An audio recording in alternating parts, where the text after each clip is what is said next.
بسم اللہ الرحمن الرحیم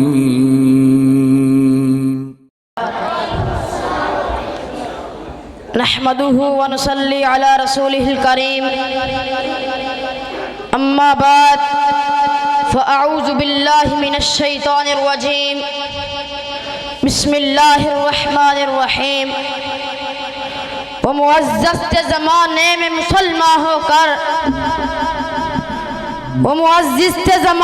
مسلمان ہو کر اور تم خوار ہوئے تارک قرآن ہو کر۔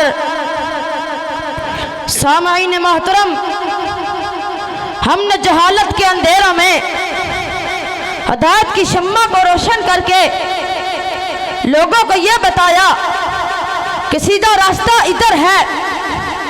ہم نے تو اس دور میں بھی عدل کیا کہ جب دنیا ظلم و ستم کی چکی میں پس رہی تھی، کہ جب لوگ مورتیوں کو پوجتے تھے، شاہوں کے سامنے جھکتے تھے، ذلتوں اور غلامیوں کے توق گلے میں پہن کے سرگردہ تھے، ہم نے دعوت و جہاد کے منیج پہ چلتے ہوئے ایمان کی قوت سے کافروں کی تدبیروں کو خاک میں ملا دیا کہ ہم مسلمان ہیں۔ ہم نے یہودیوں کو کھجوروں کی سرزمین سے نکال دیا، ہم نے کوفہ و بصرہ اور بغداد بنایا، ہم نے اسپین، عراق اور مصر کو تہذیب سکھائی، ہم نے قرطبہ اور الازہر جیسی یونیورسٹیاں بنائی، ہم نے دنیا کو تعلیم دی، ہم استاد بنے اور باقی قوم شاگرد کہ ہم مسلمان ہیں۔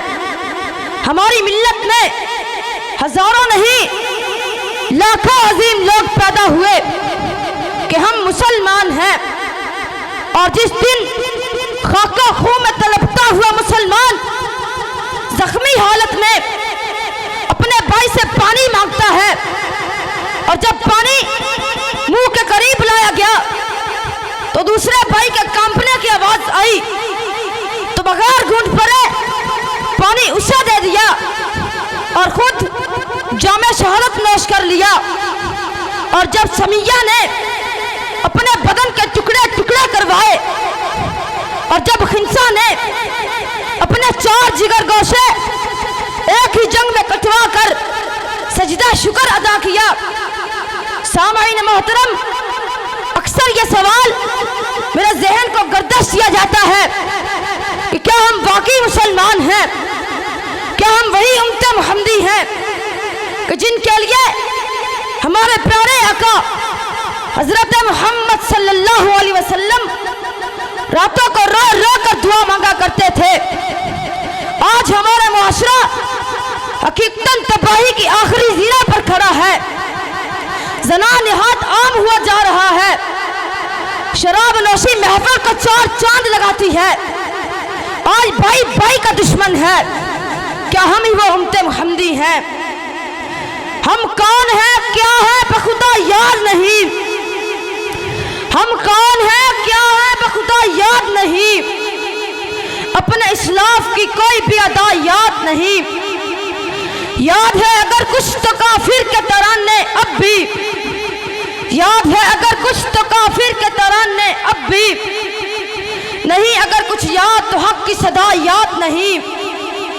اپنی ہی ذلت کا سبب یہ ہے شاید، اپنی ہی ذلت کا سبب یہ ہے شاید کہ ہم کو اپنا ہی خدا یاد نہیں، کہ ہم کو اپنا ہی خدا یاد نہیں۔ وما توفیقی الا باللہ والسلام۔ ماشاءاللہ ماشاءاللہ۔